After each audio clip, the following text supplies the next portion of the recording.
আপনারা সবাই জানেন আমি কিন্তু তাজা মাছ ছাড়া কিনি না। আসসালামু আলাইকুম বন্ধুরা, সবাই কেমন আছেন? অনেক দিন পরে বড় একটা ভিডিও দিতেছি। আসলে বড় ভিডিও দেওয়াই হয় না, 2 মিনিট প্লাস আর কি। এই দেখেন আমি মাছ বাজার কি করলাম সেগুলো আজকে আপনাদের আমি দেখাবো। এই দেখেন এখানে দেশি ট্যাংরা মাছ, ডিমালা ট্যাংরা মাছ। এই ট্যাংরা মাছগুলো কিন্তু অনেক মজা খাইতে। আর সাইডে আছে টাটকেনি মাছ। এই টাটকেনি মাছে কিন্তু প্রচুর কাটা। আমি জাস্ট মাথাগুলো ফেলে দিব, শুধু যে ভাজি করে খাইতে হবে এই মাছগুলা, যেহেতু অনেক মানে কাটা আছে এই মাছগুলায়। আর এই দেখেন এখানে কাসকি মাছ। আমার আসলে কাসকি মাছগুলো অনেক ভালো লাগে চচ্চড়ি খাইতে।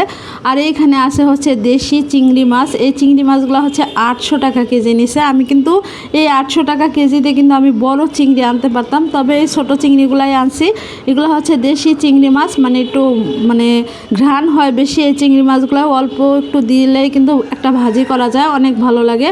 করলা ভাজি বলেন, ভেন্ডি ভাজি বলেন, আলু ভাজি বলেন, মানে সব কিছুর সাথেই কিন্তু এই চিংড়ি মাছটা যায় আর কি, অনেক ভালো লাগে। এই জন্য হাফ কেজির মতো আমি চিংড়ি মাছ আনছি। আর আমি মাছ বেশি বেশি করে আনি না, অল্প অল্প করে আনি, ছোটো মাছগুলো যেহেতু। আর এই দেখেন এখানে বড় একটা কালীবাউস মাছ আনছিলাম।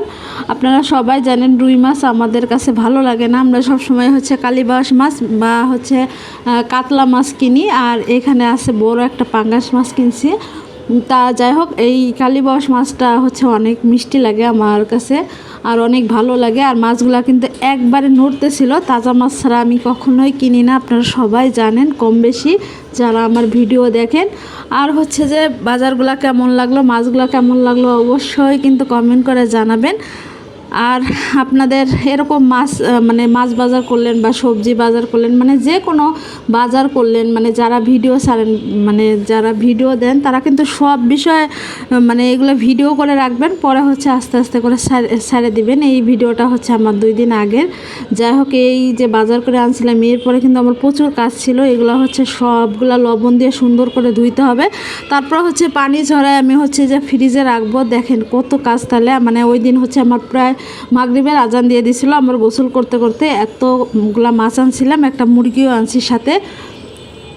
যাই হোক, এই মাছগুলা কোন কোন মাছগুলো আপনাদের বেশি পছন্দ অবশ্যই জানাবেন। আমার কিন্তু এখানের শুধু পাঙ্গাস মাছ ছাড়া সব মাছই পছন্দ, সব মাছই আমি অনেক পছন্দ করি। আর আমার বাজারগুলো কেমন হলো সেটাও জানাবেন। এই দেখেন একটা মুরগি আনছিলাম, যা বললাম আর কি। মুরগি কিন্তু আমি সবসময় এরকম সিলে আনি, মানে যে চামড়া টামড়া ফেলে, তারপর 4 ভাগ করে ওই দোকান থেকে আনি। উনরা গেলে বুঝে যে ভাবিকে যে মুরগি সিলে দিতে হবে এবং 4 ভাগ করে দিতে হবে, তাহলে কাটার সময় অনেক সুবিধা হয়। আপুরা কিন্তু এই কাজটা করতে পারেন, যখন মুরগি আনবেন তখন দোকান থেকে 4 ভাগ করে আনবেন, তাহলে আপনাদের কাটতে সুবিধা হবে। যাই হোক, ভিডিওটা কেমন লাগলো সবাই জানাবেন। আল্লাহ হাফেজ।